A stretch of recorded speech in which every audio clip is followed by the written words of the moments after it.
Nandito din pangalan ni Senator Erwin Tulfo na pinapangalan nilang susunod na chairman ng Blue Ribbon Committee kung sila masusunod. Sinong may alam nito? Bali po, nakapag-deliver po ako doon kay Senator Erwin Tulfo ng 2 beses. Yung una po, Nag-deliver kay Senator Soto? Pwede nyo bang i-verify? Totoo po ito at ay kwento nyo yung circumstance. Yes, Your Honor. Sige, sir. Yung time na yan, Your Honor, advance team kami, Your Honor. Nauna kami sa area kasi inadvance na kami ng team leader namin na mag-proceed na sa building ni Tito Soto sa Baclaran. So, after lunch, nandun na po kami aboard. Ngayon, nag-atay kami na dumating sila ni Boss Saldi. Kalau na dumating la, ngayon, na okay na yung area, nariko na namin. Pagdating nila, na ako nag-guide po dun sa baba. Pag may basement sa gilid po. Ngayon, dumiritz yung limo ni Boss umikot. Tapos nag-drop off. Tapos umakyat sa parangdanan, Your Honor. At tapos may elevator. Kasama niya po si A.A. Mark, saka si Paul, saka yung ISO niya po, si Police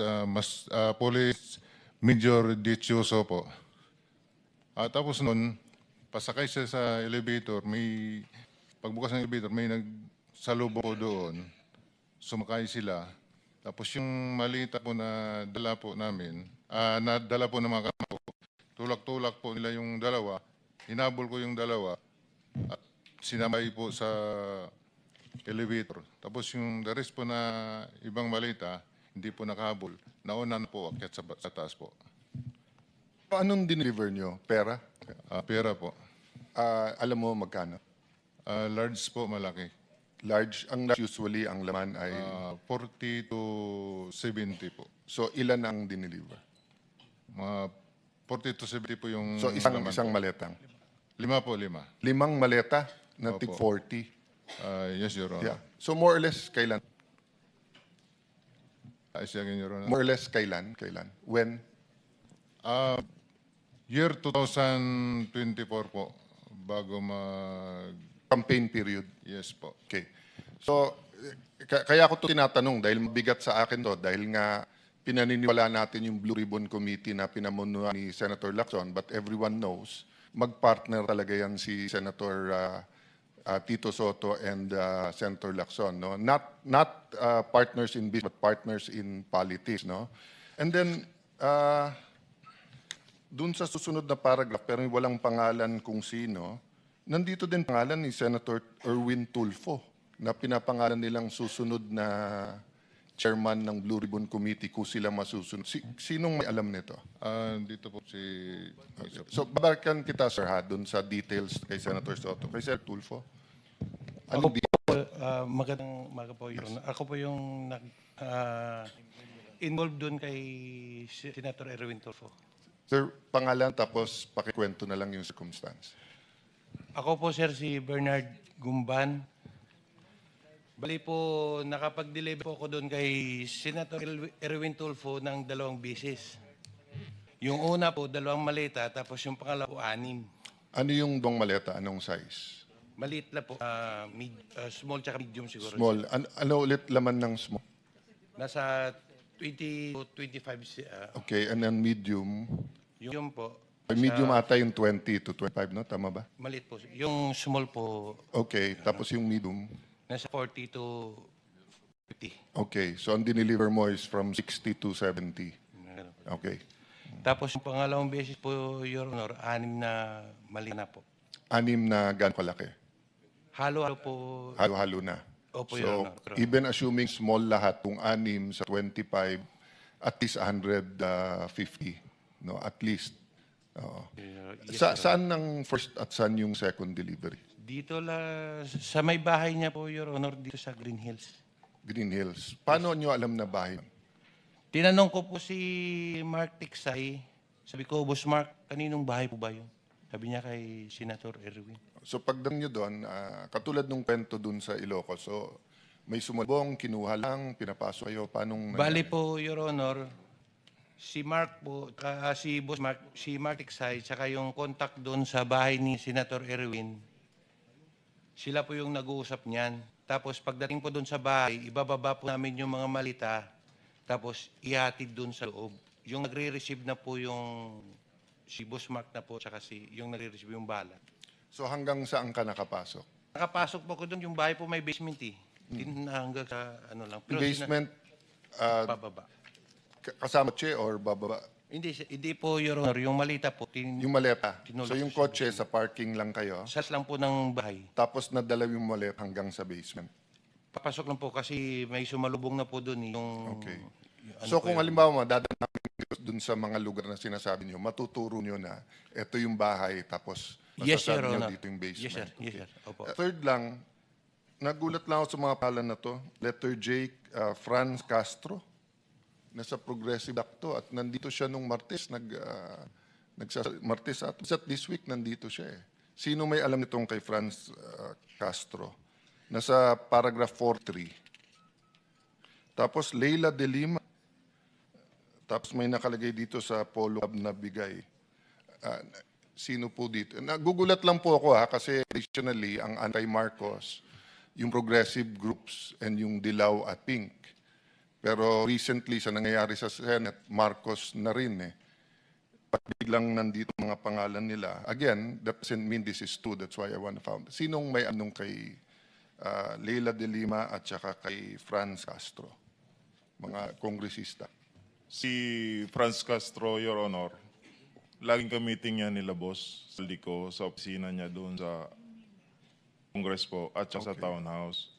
Then pagkatapos po ng meeting nila, paglabas po, may mga bit na po yan silang mga paper Pag bag. sinabing sila, sino pa usually kasama ni Franz Castro? Not necessarily sa pera meeting. Yung babae rin yun, Your Honor, yung lagi niya kasama. Tatlo yan sila, Your Honor, kasama si Raul Manuel at saka yung isa pa. Si Franz Castro at saka si Brosas, Your Honor. How about yung kay Leila de Lima? Sinong may alam? Si Laila de Lima po, lagi po yan sa townhouse. Ka-meeting po sila boss. Then, pagkatapos po niyan, ganoon din po, may dala-dala na rin po yan. Kuha niyan, Your Honor, Quadcom hearing. Kailangan nating i-clarify muna, ano, kasi yung pagkabanggit nyo kay Congresswoman Laila de Lima, kasama siya sa mga congressmen ng 19 Congress. Hindi pa siya congresswoman noon eh. Bakit siya kasama rito dun sa listahan ninyo sa paragraph 43? Yun po yung, siguro po may ilses po kami dyan kasi, Your Honor, Napagkamalan nyo siyang congresswoman noong panahon na yon. nung congresswoman, nung panahon na yun, Your Honor, hindi pa po siya kongresista. Pero yung namimit na po kami ni Attorney Baligod, kung congresswoman na po kasi, kaya na sama po dyan sa mga congressman po. Kasi bukod sa kanya, itong tunay na mga congressmen na nilist down nyo sa paragraph 43, babanggitin ko na, salitaan nyo naman ito eh. Ito yung mga nag-deliver po kami mismo sa bahay ng ilan sa HOR at yung iba kinuha nila sa Unit 8 o Unit 9 ng Polo Club Townhouse, Forbes Park. Sila yung mga sumusunod. Benny Abante, Sia Adyong, Jose Alvarez. Dito binabanggit niyo kung saan kinuha eh. Halimbawa, si Benny Abante, kinuha niya sa House of Representatives saka sa Townhouse. Si Sia Adyong, mga congressman po ito ha, House of Representatives niya kinuha. Jose Alvarez sa Forbes Park House. Jojo Ang, Townhouse. Julien Barola, Townhouse. Ace Barbers, Townhouse. Ching Bernos, House of Representatives. Arlene Brosas, House of Representatives, Townhouse. Franz Castro, House of Representatives, Townhouse. Joel Chua, House of Representatives. Manix Delipe, House of Representatives. Ito nga, si Lima, Townhouse niya kinuha. Dan Fernandez, House of Representatives, Townhouse. Janet Garin, House of Representatives, Townhouse. Dong Gonzales, Townhouse. J. Kong-hun, House of Representatives at Townhouse. Jervil Luistro, House of Representatives. Raul Manuel, House of Representatives and Townhouse. Ito yung mga anong makabayan group na sinasabi ni Senate President kanina eh. Raul Manuel, Franz Castro, Arlene Brosas. Ito yung makabayan block. Nagsasalita sila sa House of Representatives. Matagal ko po silang nakasama roon eh. Wala nang ginawang mabuti ang gobyerno. Palagi sila na lang mabuti. Na parang sila, ay ngayon pala eh, di ko sinabing totoo lahat ito, kaya kayo nandito para patibayan ninyo, para tindigan ninyo na totoo lahat ang sinabi nyo ito. Sandro Marcos, Forbes Park, Paulo Ortega, House of Representatives, Joseph Paduano, House of Representatives, Townhouse, Stella Kimbo, House of Representatives, Townhouse and Residence, J.J. Suarez, House of Representatives, Erwin Tulpo, ayun, Green Hills, House of Representatives. Itong lahat po ng binanggit ninyo na mga ngayon ay naglilingkod na miyembro ng House of Representatives, yung iba naman ay wala na, kailangan patibayan natin sa pagitan ng inyong individual o sama-samang paglalahad na tama lahat na sila ay nakatanggap sa iba't ibang paraan at iba't ibang lugar ng salapi.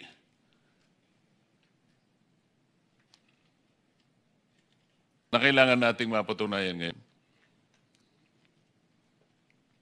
Sino gusto magsimula? Kailangan mapatibayan natin lahat ito.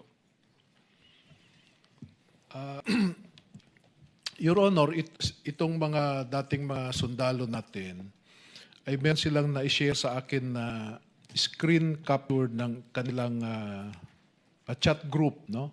Kasi ang nangyayari po noon, may chat group sila.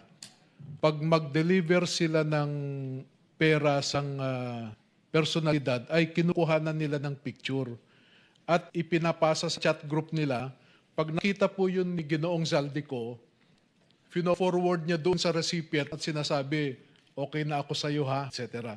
Pero kung kasama mismo si Ginoong Zaldico sa pag-deliver, hindi na nila napipicturan. Hindi, yun lamang, maski na yun, pwedeng tanggapin ng komite. Dahil ang importante lang, mapatibayan din na itong mga taong binanggit natin ngayong umaga, sapagkat ito naman ay nasusulay inyong pinagsama-samang salaysay, merong